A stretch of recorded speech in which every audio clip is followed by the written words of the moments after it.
Lady Eleanor Ashcombe had been raised to understand both the privileges and the perils of her station. As the eldest daughter of Sir Reginald Ashcombe, a baronet whose family name carried weight, though his fortune had grown thin, she had been trained from her earliest years to move with grace, to speak with care, and to think with discretion. Her tutors had seen to her instruction in French and Italian.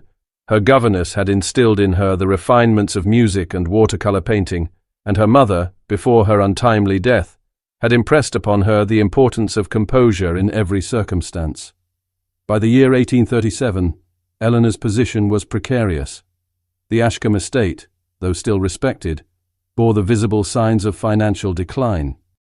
Her father, though dignified, could not disguise the strain of diminished revenues, and her younger brothers were not yet of age to contribute to the family's support. The responsibility of improving the family's standing, at least in part, rested upon Eleanor's shoulders. A suitable match could restore security, a poor one, or none at all, could hasten their decline. For this reason, Bath had become the stage upon which her future might be determined. Her aunt, Lady Rosalind Fairmont, a woman of keen judgment and unassailable reputation, had invited her to spend the season under her roof. Lady Rosalind, long widowed, commanded respect within society through her wit, her tact, and the independence she had cultivated since her husband's passing. Her house in Bath stood on one of the graceful crescents overlooking the city, and it was there that Eleanor found herself preparing for evenings at the pump room, afternoon promenades along the gravel walks, and the brilliant assemblies that defined the season. Eleanor's beauty did not announce itself loudly but drew notice all the same. Her figure was slender, her movements fluid, her complexion fair against the depth of her dark eyes. What set her apart, however, was her manner. She did not push herself forward, yet when she spoke, her words carried thoughtfulness beyond her years. She had learned to listen more than she spoke, and in so doing, revealed an intelligence that did not go unappreciated by those who conversed with her. In Bath, where many came to display themselves as though upon a stage, her quiet dignity was a rarity. It was at one of the earliest assemblies that Eleanor became the subject of particular interest. Marquis Henry Wycliffe, heir to one of the grandest titles in Somerset, was present that evening, standing somewhat apart from the throng. He was a man known less for easy charm than for reserve, his tall figure lending him a distinction that needed no embellishment. His reputation in Bath was one of gravity, tempered by courtesy but seldom softened by gaiety. Yet his attention appeared to settle upon Eleanor. He observed her during a set of dances, noted her conversation with a friend of her aunt's, and though he did not immediately approach, those who noticed his gaze began to whisper. The Marquis family was one of enduring influence, their estates stretching across Somerset with revenues that remained strong when others faltered. To imagine an alliance between such wealth and Eleanor's declining fortunes was natural for those who thrived on speculation. The baronet's daughter, with her refinement and dignity, would restore what her family lacked, while the Marquis would gain a wife of unblemished name and admirable character. Within days, the talk had spread across Bath, carried in subdued tones among ladies at their tea tables, and repeated with knowing looks in the pump room. For Eleanor, the Marquis's presence stirred feelings she did not readily admit. His manner was not one of overt gallantry, but in his silence there was a weight that seemed to anchor her own restless thoughts. When he did finally approach, it was not with extravagant compliment, but with a steady courtesy that made her feel, for the first time, truly seen rather than merely admired. In his presence, her confidence grew, though she kept her composure carefully guarded. Lady Rosalind, observant as ever, did not miss the change in her niece. One evening, after a walk along the crescent, she remarked that the Marquis's attention was not the sort that passed without intention. Eleanor had blushed, though she replied with caution, reminding her aunt that attention was not the same as declaration. Lady Rosalind, however, allowed a small smile and said no more, content to watch as events unfolded. In the weeks that followed, Eleanor and the Marquis were seen together with greater frequency. At the pump room, he would join her conversation. At assemblies, he would request her hand for a dance. During a promenade, his pace would adjust to hers. He did not speak of affection, but his consistent presence gave rise to belief among many that a proposal would not be long delayed. For Eleanor, hope began to bloom, cautious but undeniable. She allowed herself to imagine that perhaps her heart and her duty might, by fortune's grace, be united in one man. The gossip in Bath became almost a certainty. The Ashcombe family's diminished means would be countered by the Marquis's wealth. Eleanor's dignity and refinement would complement his reserve. Together, they would represent an alliance not only of fortune, but of character.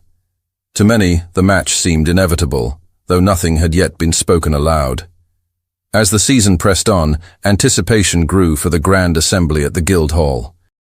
It was to be the crowning event, attended by Bath's most prominent families and guests of influence from beyond the city.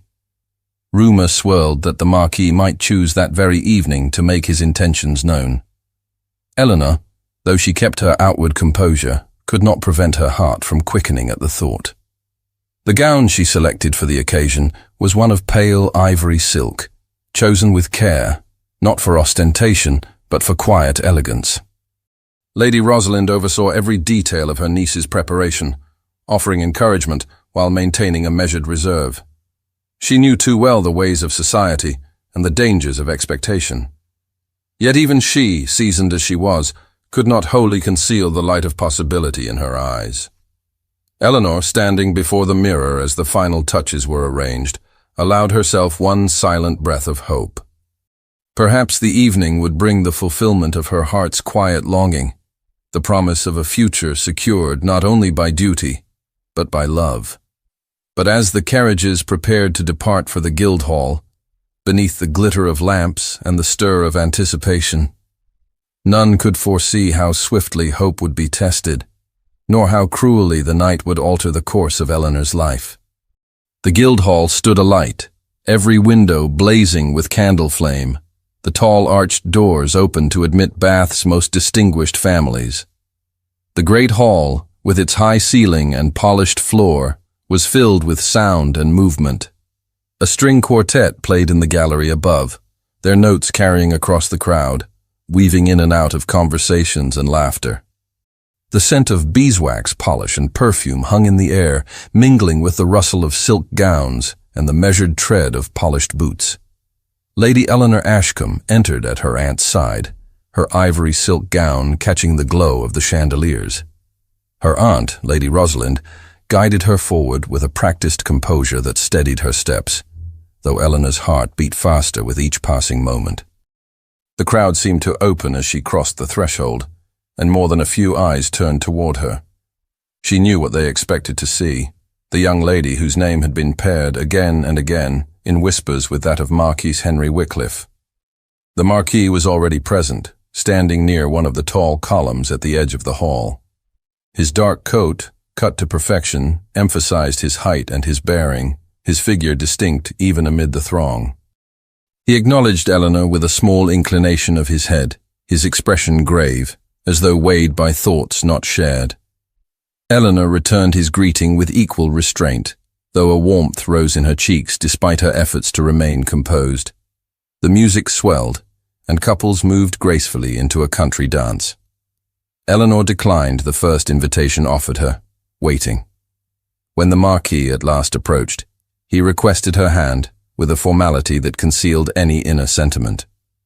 She accepted, her fingers light upon his arm, and together they joined the figures weaving across the floor. As they moved through the steps, Eleanor felt the eyes of the assembly upon them. Whispers stirred at the edges of the hall, speculation quickening with every turn of the dance. Though she concentrated upon the music and the measures, her awareness of the Marquis's presence never faltered. His gaze, steady yet unreadable, seemed fixed beyond the room, though his hand guided hers with faultless precision. When the dance concluded, he led her back to her place. Around them, voices lowered to murmurs, then rose again, charged with anticipation. It was not merely curiosity that filled the air, but expectation, as though the crowd itself awaited a declaration to be made. Lady Rosalind observed from her place nearby, her expression guarded. though her eyes never left her niece. The moments stretched. Conversation swelled, then faltered as attention shifted once more toward the Marquis. Several older gentlemen, acquaintances of his family, gathered close, their words half heard by those around them. Questions were raised, suggestions made with a smile or a pointed remark. The Marquis, pressed on every side by the weight of implication, stood silent at first, his jaw tight, his hand resting against the hilt of his cane. Then, in a voice clear enough to reach every corner of the hall, he spoke. His words fell like a sudden blade. "She means nothing to me." The effect was immediate and profound. The music ceased, bows suspended in mid-air, the notes unfinished. Conversation broke apart into silence. Faces turned sharply toward him, then toward Eleanor, whose stillness betrayed nothing of the storm that struck within. Her breath caught in her throat, but no sound escaped her lips. The company held its breath.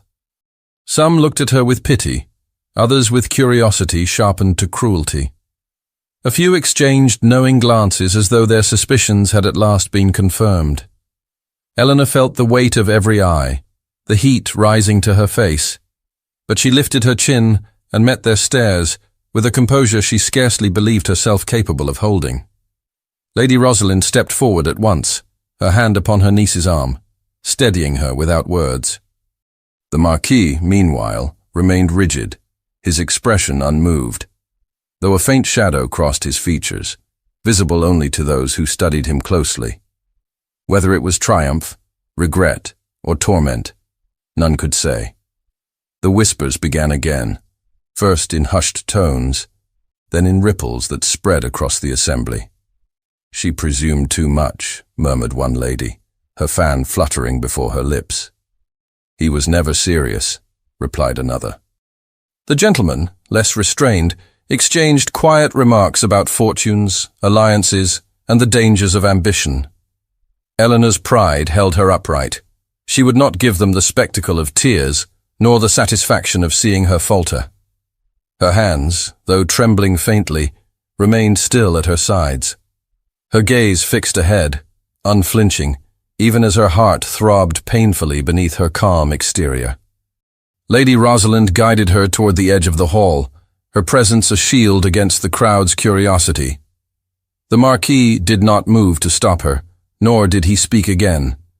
He stood where he was, his silence as sharp as his words had been, while Eleanor passed from the glittering floor toward the doorway. And in that moment, though she gave no outward sign, Eleanor felt as though the very ground beneath her had been cut away, leaving her suspended before a descent she could not yet measure. The door to the Guildhall closed behind her, and with it the muffled swell of voices and music was shut away. Eleanor walked beside her aunt in silence, her steps steady, though every muscle in her body strained to tremble. The carriage waited at the curb, the lamps flickering in the night air. Lady Rosalind gave instructions to the driver in her calm, authoritative voice, then helped her niece into the seat. The horses started forward, hooves striking the cobblestones, the wheels echoing against the stone facades of Bath. Inside, the air was heavy. Eleanor sat straight, her gloved hands folded in her lap, her gaze fixed upon the darkened street beyond the glass. She could still hear the Marquis's words, as if they had been carved into the silence itself. "She means nothing to me." Each repetition struck her like the toll of a bell, final and inescapable. Her cheeks burned with humiliation she would not show, not even to her aunt, whose presence was both comfort and reminder of the disgrace now surrounding her. When they reached Lady Rosalind's house on the Crescent, servants came to assist them, their eyes discreet but not without curiosity. Eleanor passed quickly through the hall and ascended to her chamber, her skirts brushing the polished wood.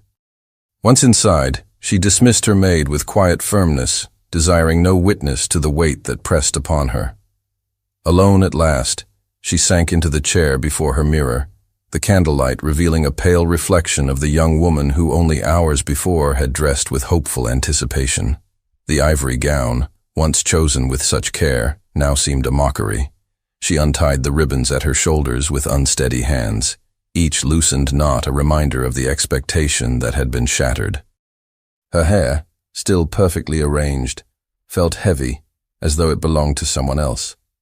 She stared at her reflection until her vision blurred, but no tears fell. Pride held them back, pride and a determination that she would not allow even her mirror to see her undone. The hours stretched on. The city outside quieted, the last carriages rolling away from the assemblies, the lamps extinguished one by one along the street.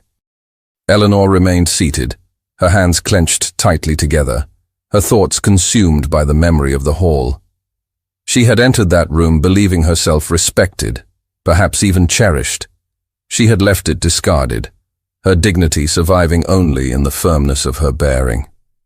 The morning brought no relief. When Eleanor entered the breakfast room, her aunt looked at her with a mixture of concern and restraint, offering no mention of the night before. The silence was itself a kindness, yet Eleanor could not avoid the knowledge of what the city now whispered. Already, Bath's society thrived upon her humiliation. Later that day, when she accompanied Lady Rosalind to the pump room, the truth became inescapable. Conversations hushed as they entered, fans lifted, eyes darted quickly toward them and then away. Acquaintances who had greeted Eleanor warmly only days before now offered stiff nods or avoided her entirely.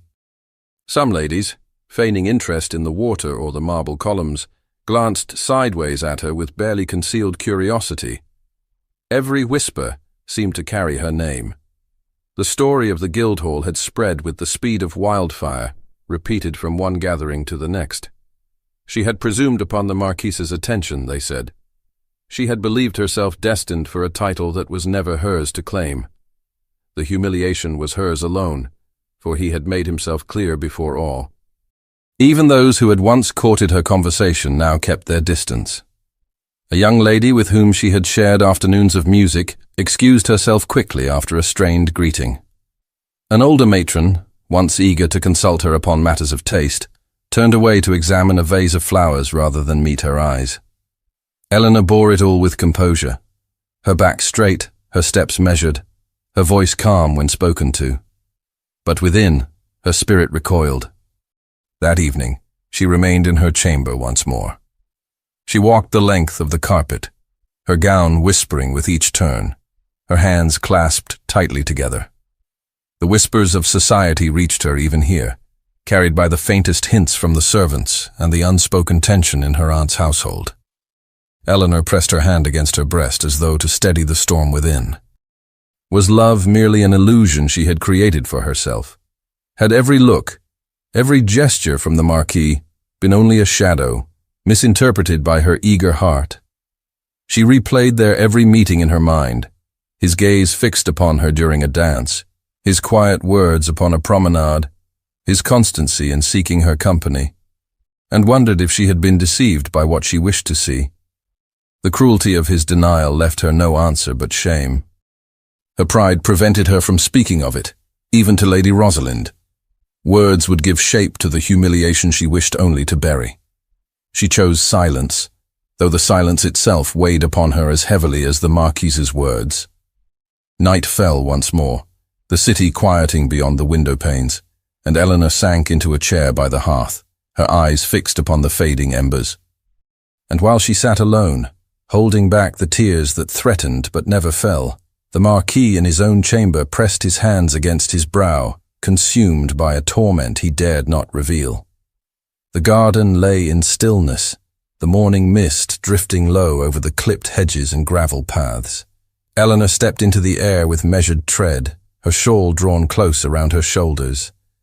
The previous days had been marked by silence and retreat, her heart still bruised from the blow delivered in Bath's grand hall.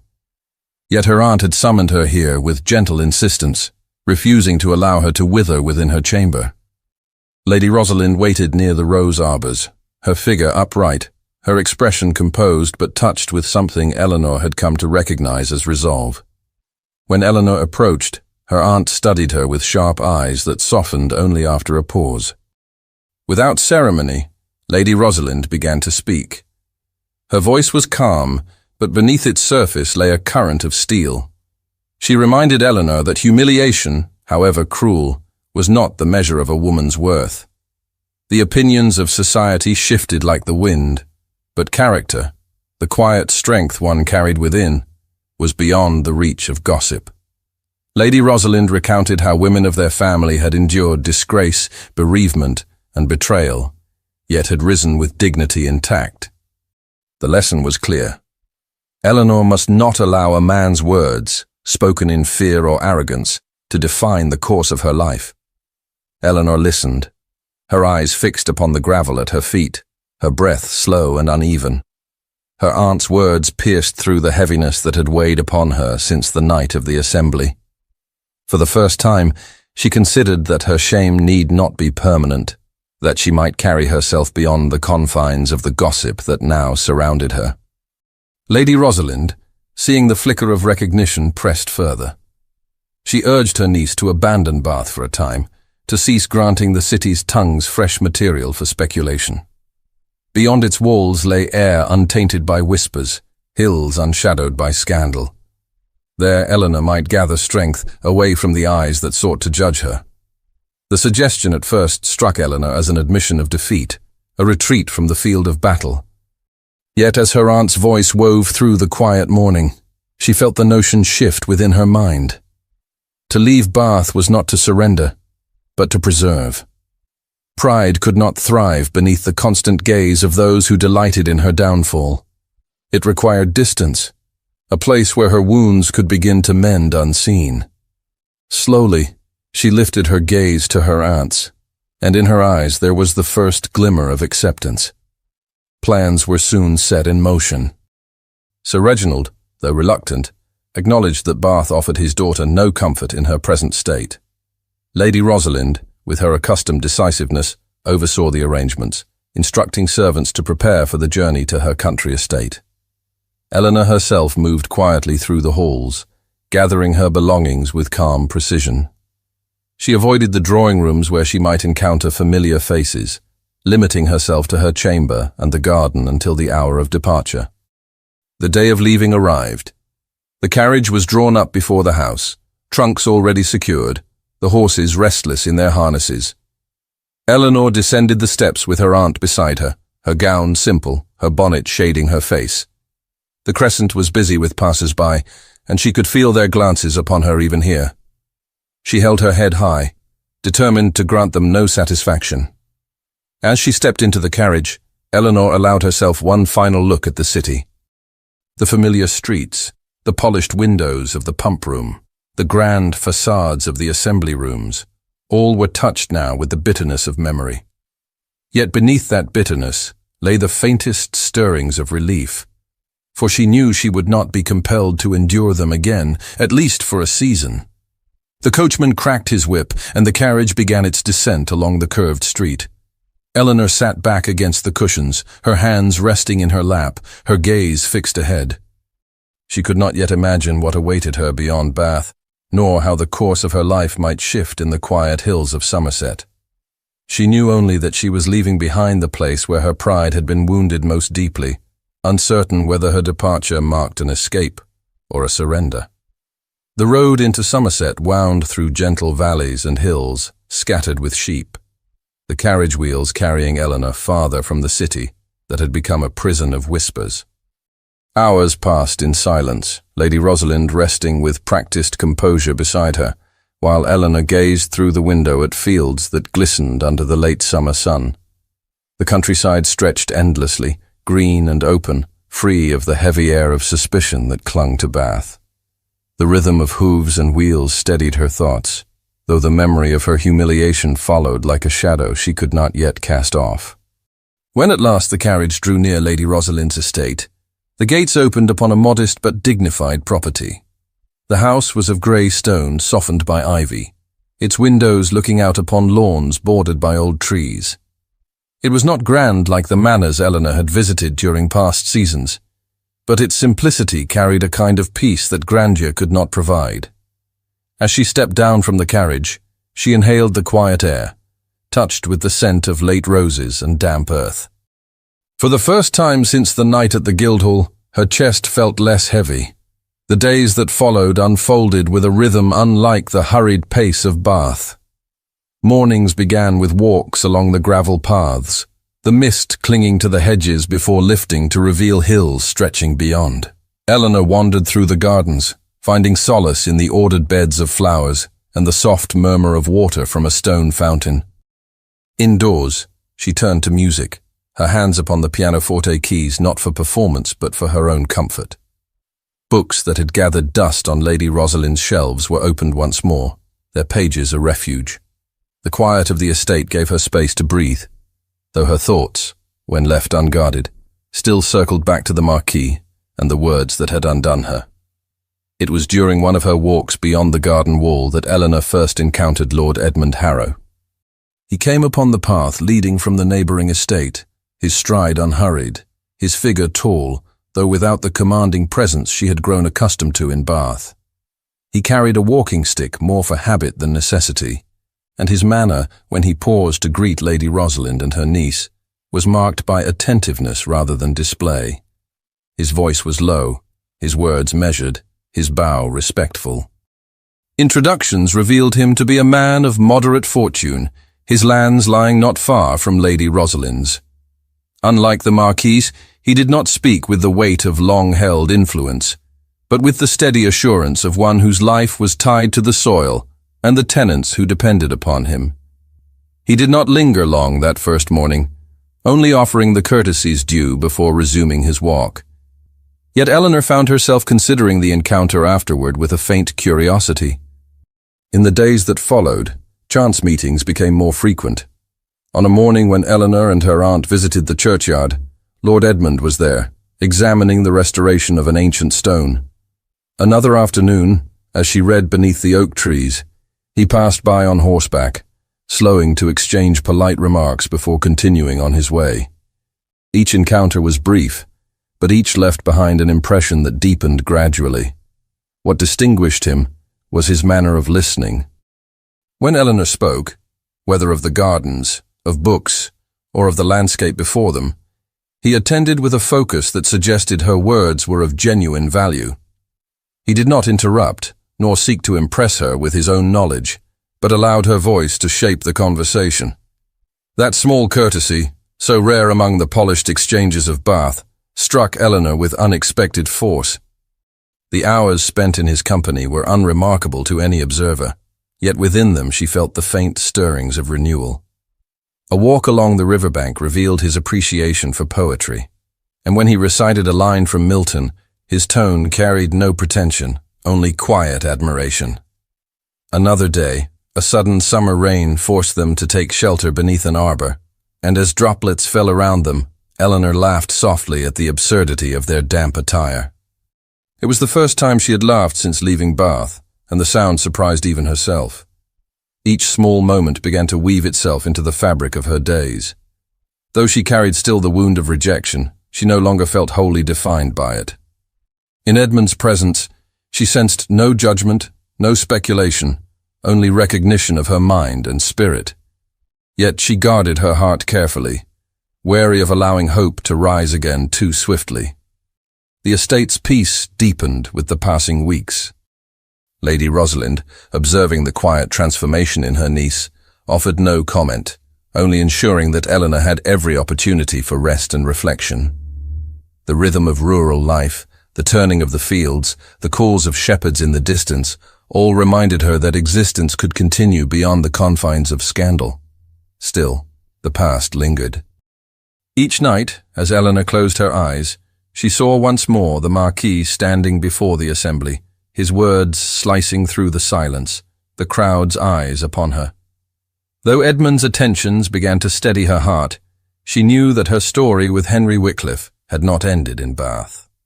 Somewhere, beyond the quiet hills, the world of society moved on, and with it the man who had cast her aside. And it was in this fragile balance, between the healing touch of new acquaintance and the unhealed wound of betrayal, that Eleanor soon found herself face to face once more with the shadow she had sought to leave behind. The village fete was held upon the grounds of a local manor, its wide lawn decorated with banners that fluttered in the warm breeze. Tables had been arranged with refreshments, musicians played beneath a canvas awning, and families from the surrounding countryside mingled with visiting gentry. Eleanor arrived with her aunt. Her gown simple but tastefully chosen, the pale blue fabric reflecting the clear sky above. She carried herself with composure, her steps light upon the grass, her expression serene. The air held the scent of fresh hay from nearby fields, and children's laughter carried from the edge of the green where games were set in motion. For a time, Eleanor moved freely among the gathering. Neighbors greeted her with warmth, their words unmarked by the sharp edge of gossip she had endured in Bath. She conversed with a vicar's wife about the produce of the season, listened to the music drifting across the lawn, and allowed herself the faint ease of belonging without scrutiny. Lord Edmund was also present, attending quietly to those he knew, his manner consistent with the steady gentleness Eleanor had come to appreciate. Their exchanges were unhurried, free of expectation, and brought her a quiet comfort. Yet even amid the calm of the fete, a shift came without warning. A murmur passed through the crowd, a ripple of voices that drew heads to turn. Eleanor, following their gaze, saw him. The Marquis of Wycliffe had arrived. His presence was unmistakable, his tall figure set apart by the precision of his attire and the gravity of his bearing. Though this was no assembly of Bath, his entrance carried with it the same effect, the immediate stir of attention, the whispered remarks, the sharp pull of eyes toward him. Eleanor's breath caught, though she quickly steadied it. She had not expected to encounter him here, upon ground that had come to feel removed from the society that had wounded her. Yet there he was, his eyes scanning the lawn until they found hers. The distance between them seemed suddenly to vanish, though she stood rooted in place, her hand resting lightly upon the edge of a table to still its faint tremor. He moved toward her with unhurried steps, each measured with purpose. The crowd seemed to give way, though not without lingering glances. Whispers arose once more, questions revived, speculations sharpened. Eleanor remained as she was, her chin lifted, her gaze unwavering. The composure she had gained in Somerset held her steady, though her heart beat heavily beneath her bodice. When at last he reached her, the silence of those nearest was palpable. The Marquis inclined his head, his eyes fixed upon her with a depth of feeling that belied the calm of his features. Eleanor, with equal control, returned his greeting. Her voice was steady, carrying no tremor, her manner unmarked by the humiliation he had once forced upon her. To those who observed, she appeared untouched, her dignity preserved in every line of her bearing. The Marquis faltered, though only slightly, as though unprepared for her unshaken composure. He lingered a moment longer, but words seemed to fail him. The crowd, eager for drama, waited in vain for a scene to unfold. Eleanor, granting them none, turned away with quiet poise, her attention directed to her aunt and to Lord Edmund, who had approached with courtesy. Together they moved toward another part of the fete, leaving the Marquis standing solitary among the murmurs. Around them, the whispers revived with new force. Some marveled at Eleanor's dignity, others speculated at the meaning of the Marquis's presence. Was he here by design, drawn once more to the woman he had dismissed, or was it mere chance that had placed them upon the same green? The question stirred through the crowd, feeding the restless curiosity that no music or diversion could entirely still. Eleanor, though outwardly composed, felt the weight of that encounter settle within her. She had faced him at last, not as the humiliated girl of Bath, but as a woman who had regained her strength. Yet the steadiness of her voice, the calm of her bearing, had cost her dearly, for beneath them her heart still trembled with unspoken pain. And as the fete continued, the Marquis's gaze followed her from afar, his silence betraying to those who observed that his heart was no longer untouched, though none could yet name the struggle that bound him. The days that followed the fete were marked by unease, though outwardly life in the countryside appeared unchanged. The harvest neared, farmers moved steadily through the fields, and the air was filled with the hum of late summer. Yet beneath the calm surface, the presence of the Marquis at the gathering lingered in every conversation. Neighbors who had once spoken only of crops and weather now wove his name into their remarks. their curiosity sharpened by the sudden reappearance of a figure who had once brought Eleanor so much disgrace.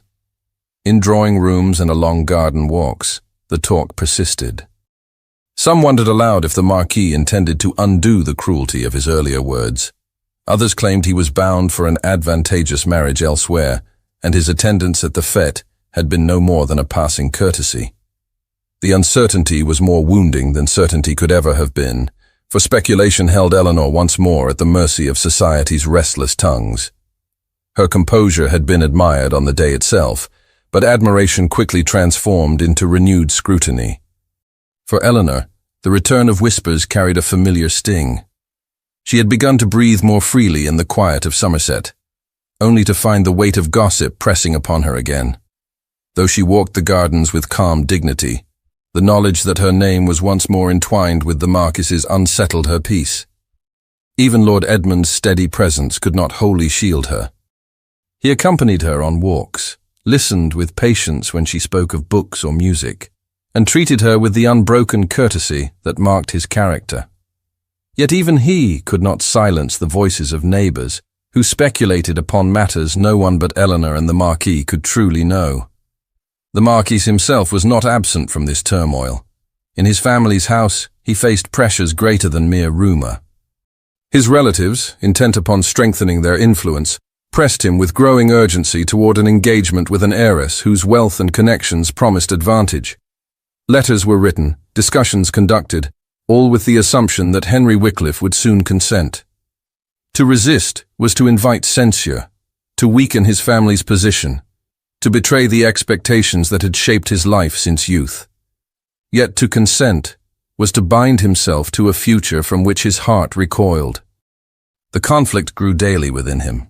The memory of Eleanor at the fête, her composure, her dignity, the calm defiance of her bearing, unsettled him more than her tears would have done. She had stood before him not as a woman broken by humiliation, but as one who had claimed her strength anew. The sight had pierced him, for it revealed what he had cast aside, and it forced upon him the knowledge that she might yet turn her heart elsewhere. And indeed, society now whispered of such a possibility. Lord Edmund's attentions, quiet and honourable, had not gone unnoticed. He was no man of ostentation, but his sincerity was plain to all who observed him. The contrast between his constancy and the Marquis's cold dismissal at Bath was not lost upon those eager to pass judgment. More than one tongue suggested that Eleanor would be wise to accept the steadiness of Edmund's devotion, leaving behind forever the man who had wounded her. Eleanor heard these whispers, though none dared voice them to her directly. She bore them with the same composure she had learned to wear as armor, yet within her the conflict deepened. She could not forget the Marquis, however cruel his words had been. Yet she could not ignore the respect and kindness of Edmund, who asked nothing of her but sincerity. Each day, as she moved through the quiet rooms of her aunt's house, the weight of choice pressed upon her, though no choice had yet been demanded. The Marquis, caught between duty and longing, felt the chains of expectation tightening. His family's counsel grew firmer, their displeasure mounting at his hesitation. The heiress was ready, the match approved, the arrangements poised to be sealed. Yet still he delayed, consumed by the memory of Eleanor and the silence that had already cost him dearly. Every day of inaction threatened to condemn him to a future he did not desire, even as every day of silence risked losing her forever. And so, while the countryside carried on with its harvest, and the village bells marked the passing of each untroubled hour, Eleanor and the Marquis stood upon paths that would soon converge once more, drawn together by a reckoning neither could postpone. The air in Somerset had begun to cool with the first signs of autumn. Leaves along the edges of the estate's grounds turned from green to gold, and the days shortened into evenings marked by long shadows across the lawns. Eleanor moved through these hours with a quiet steadiness, though within her there was a constant undercurrent of thought she could not still. It was during such a season of reflection that Lord Edmund, after weeks of gentle attentions, sought a moment alone with her. They walked along the garden paths, the gravel crunching beneath their steps, the roses fading, but still fragrant in the late sunlight. Edmund's voice, though calm, carried a weight that Eleanor recognized at once. He spoke not with hesitation, but with the firmness of a man whose feelings had long since been settled. With sincerity, he confessed that his admiration for her had grown from respect into something deeper. He valued her dignity, her strength, her kindness, qualities he had observed in every moment of their acquaintance. He wished, he said, to devote his life to her happiness. The words, though not unexpected, pierced Eleanor with a sudden intensity. Edmund's manner was free of pretense. He offered no flattery, no show of grandeur, only the constancy of his devotion. He asked for her hand not as a prize, but as a choice she alone must make. When his voice fell silent, the garden seemed to hold its breath, the rustle of leaves the only sound between them. Eleanor, her heart touched by the honesty before her, could not answer at once. She thanked him with quiet grace, asking for time, her voice trembling despite her composed bearing. Edmund inclined his head with respect, accepting her wish without complaint. That evening Eleanor withdrew to her chamber, her thoughts divided. Edmund's words had awakened in her both gratitude and conflict. His devotion was unquestionable, and she knew that life with him would be marked by steadiness and peace. Yet the shadow of the past had not been erased. The Marquis's presence still lingered in her heart, though she had sought to banish it. His silence, his coldness, his rejection, these should have ended her feelings. Yet she could not deny that they remained. It was in this state of restless reflection that fate intervened. On the following afternoon, Eleanor entered the old rose garden at the far end of the estate, seeking solitude among the last blooms of the season. The sky was veiled with grey clouds, and the air carried the cool dampness of approaching rain. As she turned along the path, she saw him. The Marquis stood there, his dark figure set against the pale blossoms, his expression strained, his eyes fixed upon her with a desperation she had never before seen in him. For a long moment, neither spoke. The garden lay hushed, the branches stirring faintly in the wind. Then he stepped forward, his voice breaking the stillness. Gone was the coldness that had once cut her so cruelly. In its place was raw, unguarded emotion. He confessed that the words spoken in Bath had been false, born not of truth but of fear. Duty, expectation, the crushing weight of family ambition, these had bound him, had driven him to deny the very thing that burned within him. Yet, in denying her, he had denied himself, and the torment of it had not ceased since. Eleanor's heart throbbed painfully at his words. She stood motionless, her hands clasped tightly before her, listening as he laid bare the struggle he had long concealed. He spoke of nights without rest, of the image of her that haunted him still, of the knowledge that his silence might soon cost him forever what he could not live without. Each word fell with the weight of confession, heavy with regret, urgent with longing. Tears threatened to rise, but Eleanor held them back. She did not move toward him, nor offer him the comfort of forgiveness. She listened, her face pale but steady, her breath caught between disbelief and aching recognition.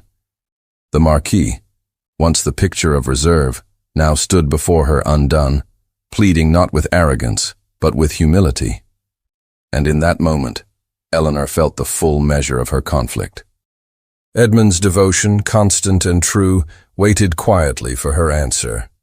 The Marquis's love, fierce and broken, now stood revealed in desperation. Before her lay two paths, the safety of peace or the risk of passion, the certainty of constancy or the hope of redemption. The garden held its silence as Eleanor realized that the choice now rested entirely with her, and that whatever she chose would shape the course of her life forever. The choice did not come swiftly, nor without weight. After the Marquis's confession in the rose garden, Eleanor withdrew into silence. She walked the length of the gravel paths until dusk, her gown brushed by the fading flowers, her mind torn between two futures. The air grew colder, and a fine mist began to fall, yet she scarcely noticed. Every word spoken by Lord Edmund returned to her with its calm strength, while every plea uttered by the Marquis rang with desperate truth. Both voices lived within her, and she felt torn as though by opposing tides. That night she did not sleep. She sat beside her window, the candle guttering low, her eyes fixed upon the dark fields beyond. Memories came unbidden, the Marquis guiding her through a dance in Bath, the sting of his dismissal, the whispers that followed, and then the sight of him in Somerset, undone and pleading for forgiveness. Then, too, she remembered Edmund, his steady gaze, his patience, the gentleness with which he had sought her happiness above his own. In her heart, there was no easy answer, but she knew that silence could no longer preserve her. A decision must be made, and she alone could make it. At dawn she descended to the garden, the air crisp, the grass wet with dew. Lady Rosalind found her there, pale but composed, her face marked by the clarity of one who has resolved an inner battle. She spoke little, but her aunt understood. Eleanor would not allow fear to dictate her life. If she chose wrongly, it would be her error, but it would be her choice, made freely, not pressed upon her by society, nor dictated by silence. When the Marquis came again, Eleanor received him with dignity. She listened as he renewed his plea, his words heavy with the weight of love long denied. Then, with a voice firm, though quiet, she gave her answer. She told him that she would accept him, but only upon the condition that he cast aside the silence and fear that had once cost them both so dearly. She would not live as the shadow of his ambition, nor permit herself to be silenced for the sake of duty. If he wished to claim her, it must be as his equal, his partner not only in affection, but in truth. The Marquis bowed his head, humbled. His reply was not clothed in grandeur, but in earnest promise. He swore that he would never again allow fear or duty to speak in place of his heart. In that moment, Eleanor saw in him not the man who had wounded her, but the man who had been broken by his own weakness and now sought redemption. Her choice, though not without pain, was made. The days that followed were filled with quiet preparation. Their union was not to be the grand event society had once imagined, but a ceremony of simplicity and truth. Lady Rosalind arranged for the small parish chapel to be opened, its stone walls covered in ivy, its interior lit by the soft glow of candles. There would be no throngs of curious guests, no ostentation, only those few whose presence marked love rather than spectacle. On the appointed day, Eleanor dressed not in the silks and jewels that Bath might have demanded, but in a gown of simple white muslin, her hair adorned with nothing more than a ribbon of pale satin. She walked with calm steps to the chapel, her aunt beside her, her heart steady, though her hands trembled slightly. When she entered, she saw the Marquis waiting, his expression stripped of pride, his eyes fixed upon her with reverence. The ceremony passed with quiet solemnity. The vows were spoken, the hands joined, the prayers offered, all without grandeur, but with a depth that touched all who bore witness. When the moment came to seal their union, Eleanor felt a sense of liberation as profound as it was tender. She had been cast down, humiliated before all of Bath, yet now she stood renewed, not as a woman conquered, but as one who had claimed her destiny. When they emerged from the chapel, the autumn sun broke through the clouds, casting a soft light across the Somerset hills. The world around them seemed unchanged, the fields, the trees, the distant sound of shepherds calling to their flocks, yet for Eleanor, everything had been transformed. She was no longer bound by whispers or silenced by fear. She had chosen love, and in choosing, she had found her freedom. The morning after their quiet wedding dawned clear and calm, the Somerset hills touched with a pale gold light. Eleanor rose early, the air cool against her skin, and stepped into the garden with her shawl drawn close. The grass sparkled with dew, and the roses, though faded with the season, released a gentle fragrance when stirred by the breeze. The silence of the countryside was deep, broken only by the faint call of birds and the distant lowing of cattle. It was a silence that seemed to mirror the peace within her heart, a peace she had not known for many months. Henry joined her soon after, his figure tall in the early light, his expression softened by the humility that had marked him since the vows were spoken. There was no reserve now in his manner, no mask of duty or fear, only the quiet presence of a man who had at last allowed himself to be wholly known. He walked beside her without speaking at first, their steps aligned along the gravel path. When he did finally speak, his words were simple: that he was grateful, and that he would spend his life proving himself worthy of her forgiveness and her trust. Eleanor looked at him then, her dark eyes steady, and for the first time she allowed herself to smile without restraint. It was not the careful smile of society, nor the guarded composure she had worn in Bath, but a smile born of freedom. In that moment she knew she had chosen rightly, for what bound them now was not ambition or expectation, but truth. She reached for his hand, and he clasped hers with a tenderness that spoke more than any declaration. The days that followed unfolded gently, each one reinforcing the promise of their union. They walked together through the fields, the autumn wind lifting Eleanor's ribbons, the Marquis brushing fallen leaves from her path. They lingered in the small chapel where they had spoken their vows, sitting in silence before the altar, where candles had burned on their wedding day. They spoke of little things, the turning of the season, the books they wished to read, the music Eleanor played upon the pianoforte in the evenings, and in these small exchanges lay the foundation of a deeper happiness. At night, when the house grew quiet and the last candle had been extinguished, Eleanor would reflect upon the path that had led her here. She remembered the sharp sting of humiliation in Bath, the whispers that had followed her, the solitude of her chamber, where she had wondered if her life had been ruined beyond repair. She remembered the counsel of her aunt, the peace of the countryside, the steady kindness of Lord Edmund, and the torment that had driven Henry at last to confess what he had long concealed. Each memory formed a chain, leading her step by step to this moment of calm joy. The transformation within Henry was as plain to her as the change within herself. He no longer carried the rigid pride that had once marked his presence. Instead, his reserve had softened into something more open, more vulnerable. With her, he no longer sought to impress or command. He listened. He admitted his fears. He allowed his heart to speak without disguise. In his humility, Eleanor found the love she had once only dreamed might be possible. In the evenings, when the fire crackled in the hearth, Henry would sit beside her, his gaze fixed not upon the world beyond, but upon the woman beside him. He would speak of his past weakness without excuse, only with the promise that it would not govern their future. Eleanor, hearing these words, felt the last remnants of bitterness dissolve.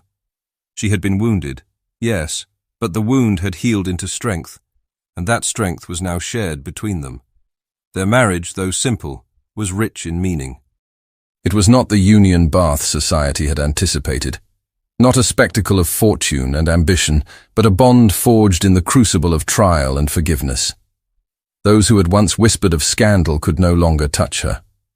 Eleanor had risen above their judgment, not by denying her pain, but by walking through it with dignity, until she emerged free. One afternoon, as they walked once more through the rose garden where Henry had first confessed his heart, Eleanor paused beside the faded blossoms. The petals, though withered, still clung to the stems, a reminder of beauty that endured even after its season had passed. She turned to Henry and told him that this garden, once a place of conflict, had become for her a place of renewal. It was here she had heard his truth, and it was here she had chosen to believe in it. He drew her hand to his lips, and for a long moment they stood together in silence, the autumn wind stirring the leaves around them. Eleanor's life had been altered not by society's approval, but by her own courage. She had faced humiliation, endured whispers, and resisted despair. She had listened to the voice of strength within her, and because of it, she had been able to choose love not as a duty, but as a freedom. Looking upon Henry now, she knew that this was the lesson her journey had given her, that the heart, when silenced by fear, can only wound itself, but when allowed to speak, can heal not only one soul, but two. And so, dear listener, this story speaks not only of a young woman and a marquis in the year 1837, but of all who have known fear, humiliation, or doubt. It tells us that courage is not the absence of pain, but the decision to rise after it. It reminds us that love cannot flourish in silence, but only in truth. And it shows us that dignity is not lost in rejection, but in surrendering one's own voice. Eleanor's journey from disgrace to liberation is not hers alone. It is the story of every heart that dares to believe that authenticity matters more than approval, and that true love, once chosen freely, is the greatest triumph of all. Thank you so much for listening to this story all the way to the end. We hope it moved you as much as it moved us while telling it. We'd love to hear your thoughts. Leave us a comment, telling us where you're listening from and what you liked the most. Rate this story from 0 to 10. What score would you give it? If you enjoyed this story, don't forget to subscribe to the channel and leave a like as a show of support. That really motivates us to keep creating and sharing more stories full of emotion and life lessons. And before we go, we want to remind you that an exciting and heartwarming story recommendation will appear on the final screen. If you'd like to enjoy it, just click on the video. Thank you once again for being here, and we'll see you in the next story.